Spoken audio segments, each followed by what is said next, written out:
we're going to go to our final finalist in this challenge, and that is Boris Bikbov, who is the team VislmE-360. Let's have a look at a video to find out more about the project.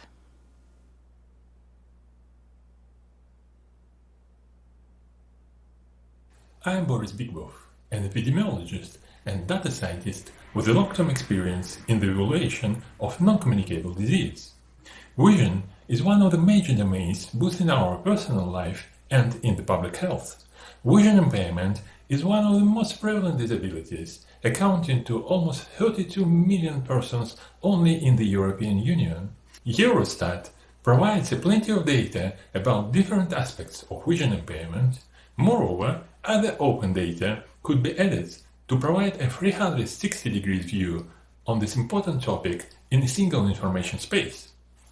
The VislmE-360 project will present in a convenient way key metrics about vision impairment in the European Union. I am delighted to participate in the datathon. Hope you will like the app and expect it will be useful for a wide variety of stakeholders. Well, thank you, Boris, for the video, but it's now time to hear from you in real time, your pitch about who those stakeholders may be and what you see as the next steps. So tell us more about your app. Thanks a lot for an opportunity to provide you more information about the VislmE-360 app. Next slide, please. The vision impairment is extremely... next slide, please. The vision impairment is extremely common condition suggested by the European Health Interview Survey that indicates that it affects almost 20% of citizens in Europe. In absolute numbers, this corresponds to 77 million citizens, and almost 9 million of them have severe vision impairment. Moreover, there are almost threefold differences between European countries in the prevalence of vision impairment. These data are presented in the app, and to the best of my knowledge, have not been yet presented in any other forms. Next slide, please. In general, the app is projected as a single information space for a wide set of indicators that could be used by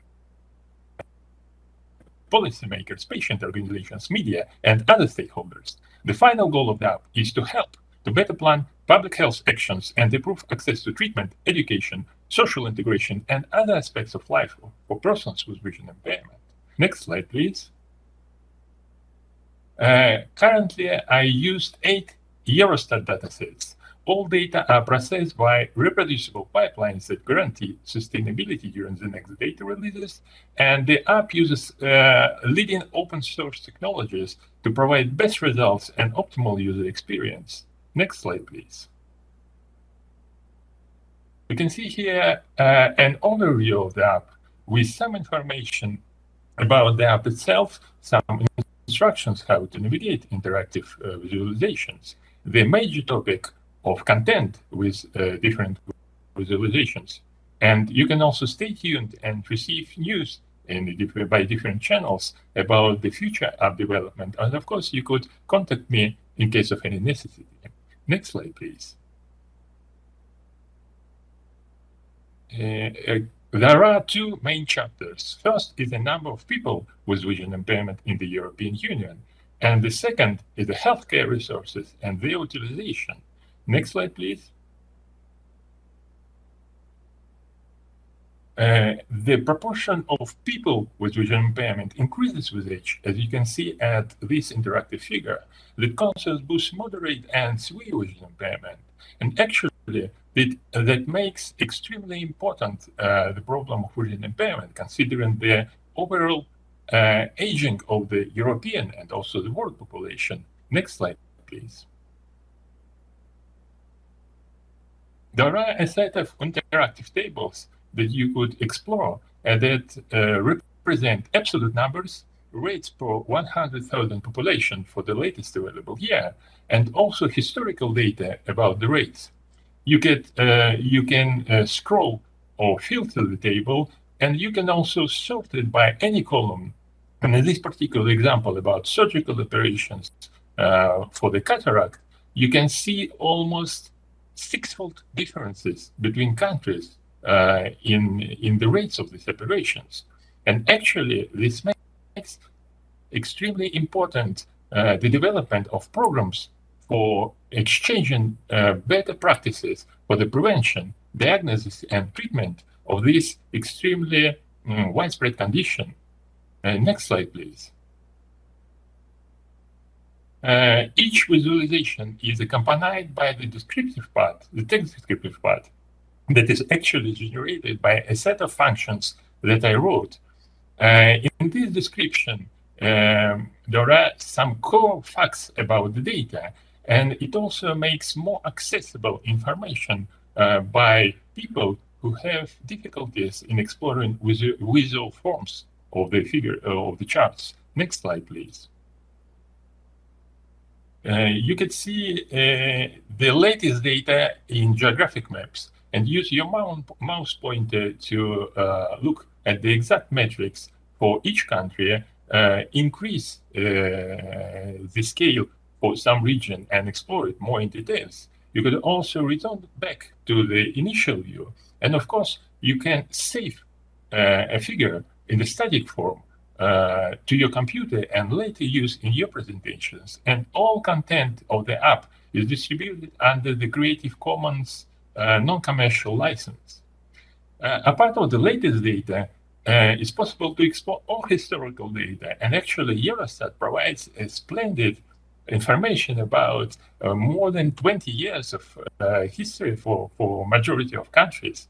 In this interactive figure, you can see all European Union countries.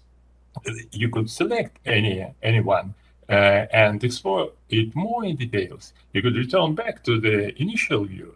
It's possible to zoom in some time region that you are more interested in, and to see how to see the dynamics between the countries. You could explore this in as much details as you could wish. Next slide, please. And the next slide. Last but not the least, this app is not only presenting data about vision impairment, but also projected to be accessible by persons with different forms of disabilities. You could change background, text, font, text color, increase size, increase spacing between letters. And all visualizations are made with the application of a special palette that makes it accessible by persons with different forms of color blindness. Next slide, please.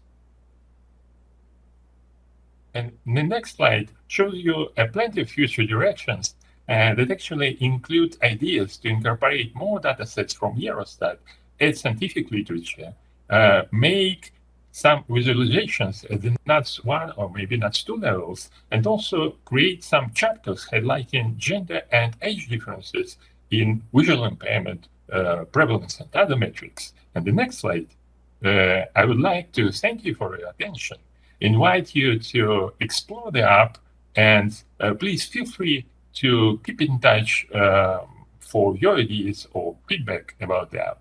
Thank you so much. Thank you very much, Boris. A first question from our audience was, what was your motivation to choose the visual impairment topic?